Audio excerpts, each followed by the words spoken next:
Deborah, bitch. Deborah. Oof. That bitch is getting roasted. But she deserves it. She deserves it. That's a very dangerous woman. That's a very dangerous individual. She deserves it. Happy New Year, guys. Welcome to this week's review of The Real Housewives of Potomac, Season 7, Episode 12. I hope you all had a great jump from 31st to 1st. So let's just get into it. This episode, basically just one thing was the center of this episode. Honestly, the rest of the scenes were not that interesting. So we're just going to talk about the scenes that were really, really major for this, that happened this episode, right? And before I even continue this review, I want to say this. light-skinned women, light-skinned women, including me, not every man wants you.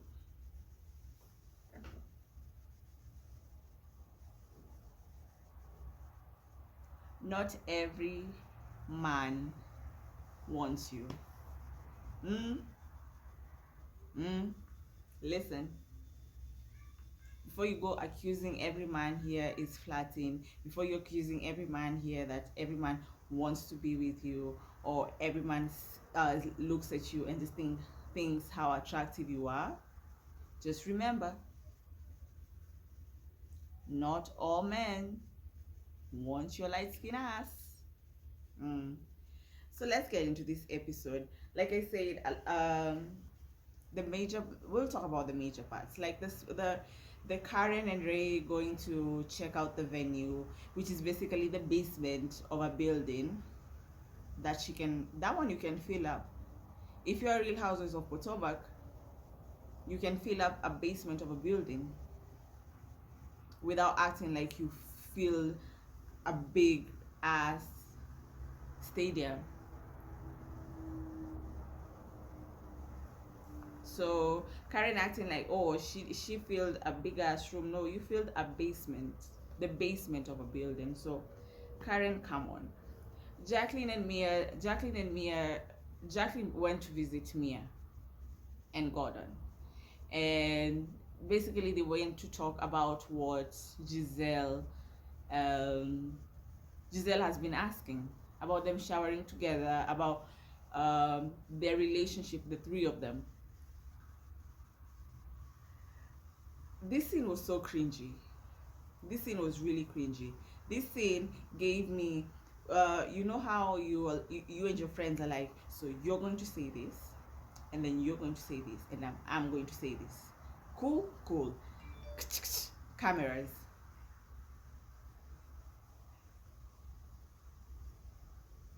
Y'all get confused and don't remember what you're supposed to say. So everyone decides to just say the story that comes up. Jacqueline looks like she wants to say the truth, but we all know Mia is a liar. Mia will say one thing now, the next day she'll say a completely different. No, Mia will actually say one thing now, 10 seconds later she's saying completely different things. Gordon looks like, you're forcing me to be here, so let me just sit here and act like I know what I'm doing. So yeah, this scene was cringy. I really don't think this storyline is real, but we'll see, because next week apparently they're fighting, the girls are fighting, the sisters are fighting, so we'll see. So this is the first major scene that happened this episode. So Ashley and her three girlfriends, the PYT, they call themselves the PYT, pretty young things. They should call themselves pretty young liars, because they're a bunch of liars. The pretty young liars, they are going to a restaurant and they sit down, order shots. They're waiting for Giselle. They're waiting for the other pretty old liar. So they're waiting for Giselle. Giselle comes up. Giselle takes a shot, and they start talking. First, Giselle asks, are they helping Ashley to get a date, and they're like, we don't, she doesn't need our help to get a date. Fine. One interesting thing one of Ashley's friends said was, when they've known each other for 12 years, but when they were married, she always kept an eye on Michael. So I was like, oh, so your friends know Michael is a creep. Your friends know Michael is a creep. But some of the things Michael has done on camera is disgusting. And you've always had his back. And Kumbe, your friends think he's a creep also. But anyway, I digress on that one. Let's go to the beach Deborah. So the beach Deborah, so Giselle just says, so I haven't seen you since the spring fling. And Deborah's like, yeah, so we need some clarity. Of course, Giselle is gonna need some clarity. And here goes Deborah. I swear, this bitch deserves everything she's getting right now. Everything she's getting right now, she deserves it. Deborah is like, so I was at the bar and Chris comes over. Let me just shut this one. I was at the bar and Chris comes over, and Chris was eyeing me for a whole like 2 minutes. You know how you can feel someone is eyeing you? This is her explaining it. You know how you can feel someone is eyeing you? Chris was eyeing me for like 2 minutes. Production. Let's go to production. This is what production shows. Sometimes like looking straight, but you know how you can see someone from the side and then go like looking like that, smiling at you in your face. Yes, the eyes. Yeah. Chris is not checking her out at all. The whole time Chris is like this.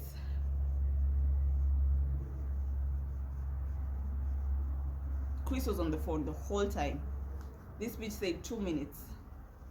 Chris was eyeing her. And then she proceeded to say that Chris introduced himself to her. Sure, I can imagine if the cameras were not there, production did not show us the truth,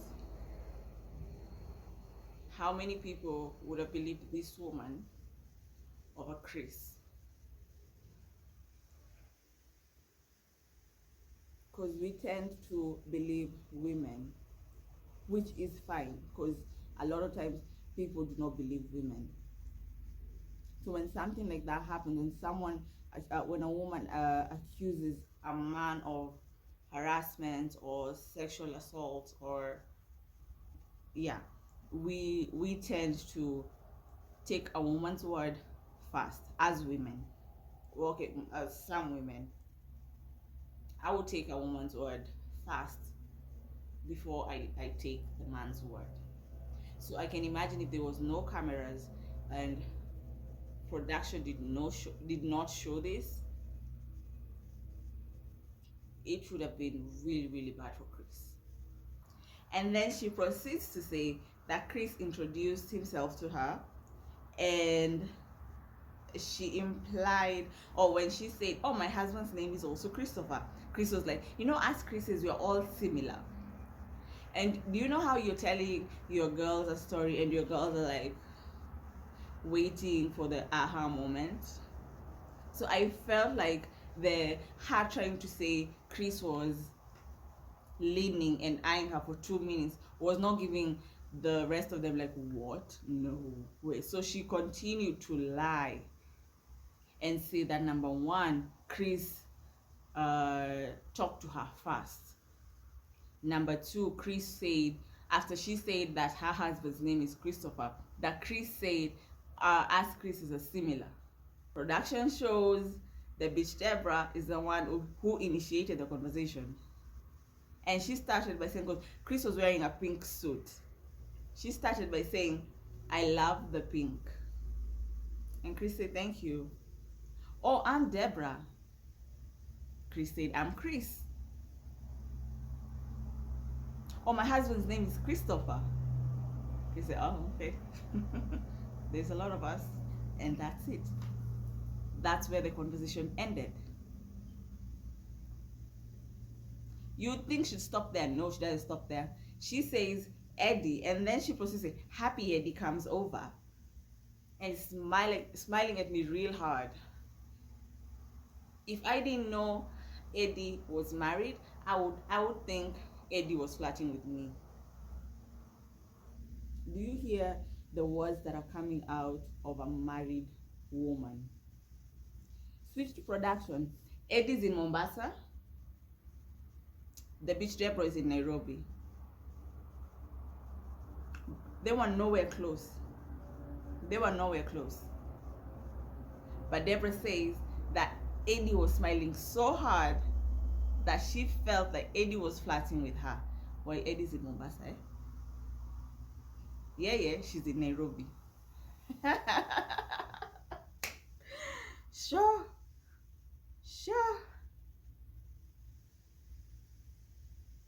Now imagine if there was no production, cameras rolling this time, and then we just listened to her side of the story. We would have believed her, because she looked very convincing.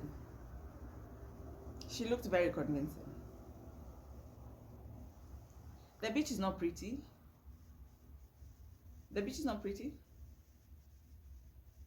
But she does have good hair. She does have good hair though. But she's a liar. She's a liar with good hair and fucked up eyebrows. Her natural eyebrows. Did you all see her Instagram? So next thing was they were done. The next thing was Wendy and Eddie start sitting down and talking about what Ashley came and told Wendy, basically, yo, this is what my friend is saying. My friend is saying your husband was smiling a bit too hard, and she thought he was flirting. So Wendy decided, let me tell Eddie this, and Eddie's like, I should not be smiling. No, you should not, Eddie. You cannot smile to these light-skinned bitches. You can't. You cannot smile to light-skinned bitches in the Real Housewives of Potomac.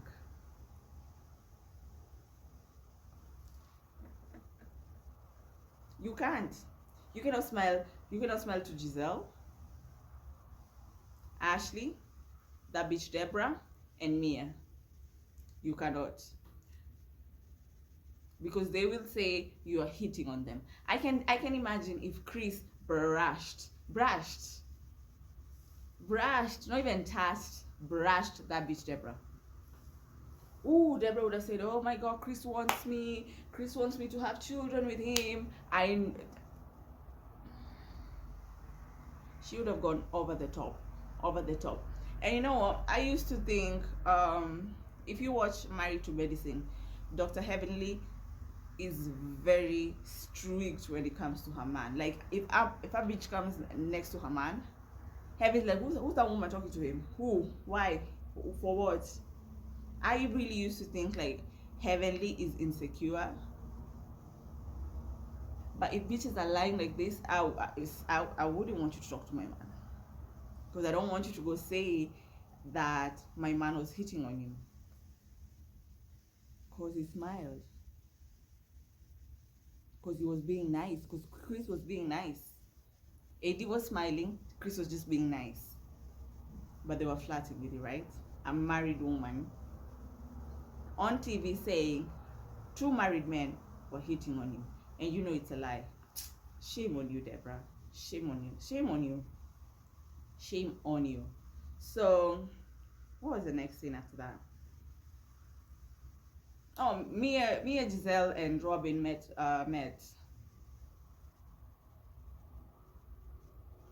More lies from Mia.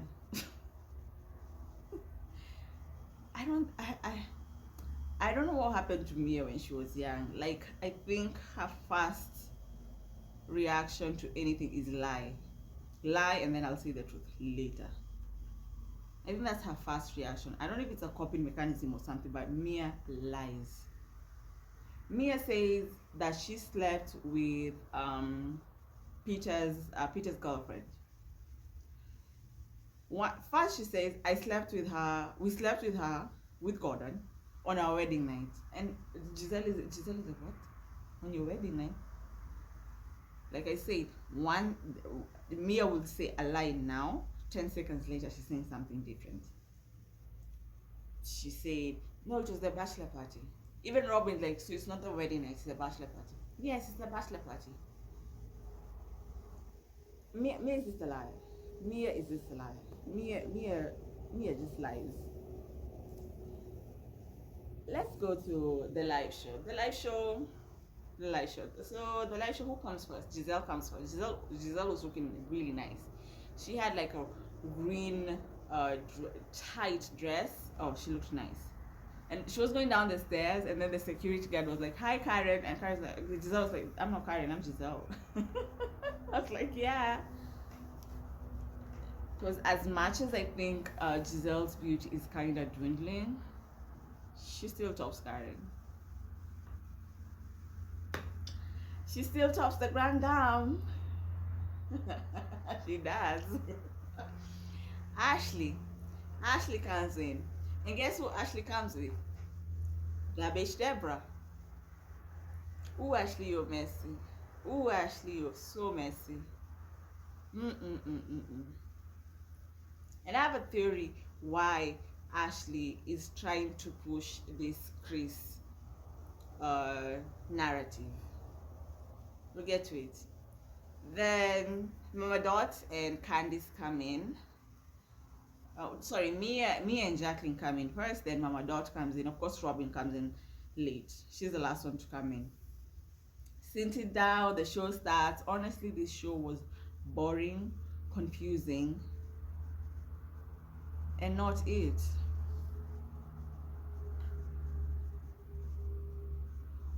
And I was looking at the audience and I'm thinking, you paid to come and watch Karen, to come and talk to Karen, to come and listen to Karen. And majority of the time, it wasn't Karen on stage. First, Karen steals this idea of the live show from the Green Eye Bandits. And when she does it, she doesn't even do a good job. But people are not going to call out Karen because she's the fan favorite. One day. I promise you, one day. So the show, like I said, the show was boring. So let's just go to the juicy part. Ashley makes sure she everybody at the table. Oh my God, I haven't introduced my bitch Deborah to Candice. Ashley, why would you introduce Deborah to Candice? And Deborah is saying Candice's husband was flirting. If that's not being messy.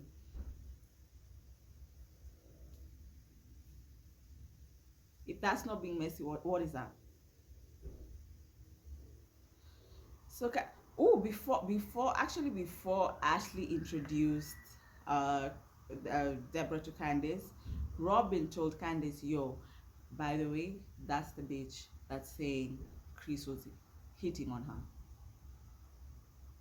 And Candice said, "That's the bitch. That's the bitch." You know how you and your friend are looking at, that's the girl. That's the girl who thinks she's gonna steal my man. But you know how you give your girl that look, like that one? That's the look Robin and Candice were giving each other. That's the bitch. Please. So anyway, after Ashley introduces them, so Candice asked, "Oh, so you're the one who was saying Chris touched you?" And the girl is like, "No, I didn't say he touched me, but he tried to hit on me." So Candice said, she actually said he was flirting heavy. He was flirting heavy. Also, Candice was like, flirting heavy, huh? Okay, so what did he say? He didn't say much, but you know, we were at the bar and he was leaning. So she said that, this exact same thing, that Chris was leaning. Chris said that a lot of them Chris's are similar. All lies, just lies, right? And Candice was like, oh, okay. Candice dismissed her, which is good. Because the old Candice, the Ratata Candice, would have cast her out. And I'm glad Candice did not give them that. I'm so glad Candice didn't give them that. You think it would stop there, right? No, it doesn't. It doesn't. But before even continues, I love Mia's commentary. And Candace, right, on a scale, I would put them at like 8 plus. Deborah, I like her, but she's like maybe 4.5, you know? Okay, yeah. I mean, she's cute, but she's not like cute. I mean, she's cute.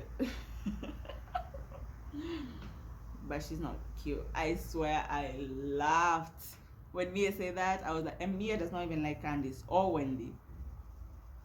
Remember, Mia threw a glass of wine and hit Wendy with her pass a few episodes back. So when Mia does not like Wendy, so even for her to say that bitch Deborah, you are really not cute. And you're a bullshitter. So the show ends, the show wraps up, and they all stand up and they want to leave. So before they leave, here comes Ashley gaslighting Candice. Candice, why are you dismissing my friend? Why are you dismissing my friend? Why don't you want to talk to my friend? She has no ill intentions. She has no ill intentions.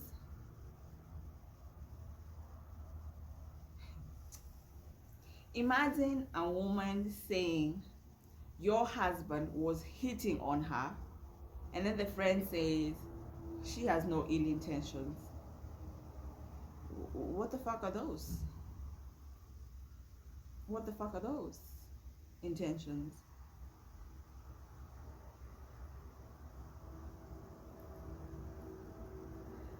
What the fuck are those intentions, Ashley? Candice was like, no. The bitch Deborah has enough to ask Candice, do you want to have a one-on-one with me? Candice was like, no ma'am. No ma'am. No ma'am. What the fuck would I want to talk to you, stupid bitch? Okay, she didn't say that, but I know in her head that's what she wanted to say. Okay, in my head that's what I would say. Why the fuck would I want to talk to you, bitch? No, ma'am. With a smile. Chat with me, Chris, one-on-one. No, ma'am.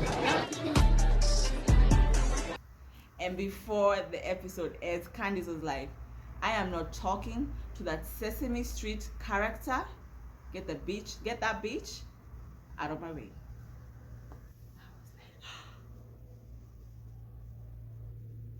Would I tell you this was me? Sesame Street character.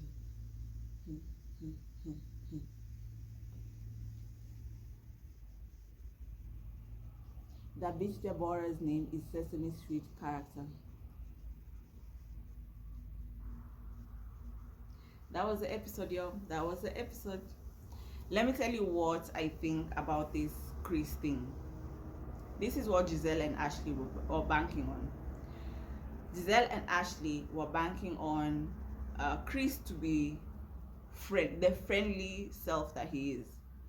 So they were expecting when he was at the bar with this chick, he would have a longer conversation with her. And that maybe would have made the bitch Deborah feel some type of way. But number one, that didn't happen. Chris shut it down. Chris was just like one word. Okay, yes, my name is Chris. That's it. So they didn't bank on Chris not talking too much, because we know Chris is friendly.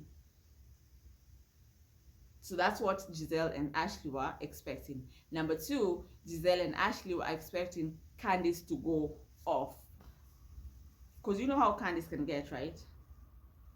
when you poke her and poke her and poke her, Candice is going to insult you. Candice is going to read you for filth.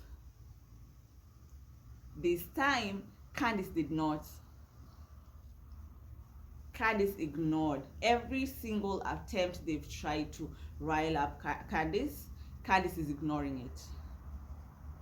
They didn't bank on that, because you know what Giselle and Ashley do when Candice responds to them. They start saying, Candice, they'll talk it for a whole like 2-3 episodes. Oh my god, did you hear what she said? Did you see how she acted? They start calling her all these words, aggressive, blah blah blah. Candice was too much. They forget that you are the one who poked her first. You all have done this to Candice since season 3. And then when she responds, you all say her mouth is filthy. She's too much. She goes for the jugular. That's what y'all say. So they didn't bank on Chris not being friendly at the bar, and they didn't bank on Candice not reacting the way Candice usually reacts. And that's fucked up the storyline or the narrative they were trying to push, that Chris is a cheater. And production helped, because production clearly shows these women are lying. Your women like Deborah make it hard for people to believe a woman when a woman says that they have been assaulted or harassed. They make it hard. So bitch, you deserve every insult that you're getting right now. You deserve it. I wish Ashley was getting the same, because she also deserves the hate this episode. She does. Yo, that was this week's episode, yo. That was this week. So next week they're going to Mexico. Let's wait and see what's going to happen in Mexico. Like, share, comment, subscribe. See you next week, y'all. Bye bye.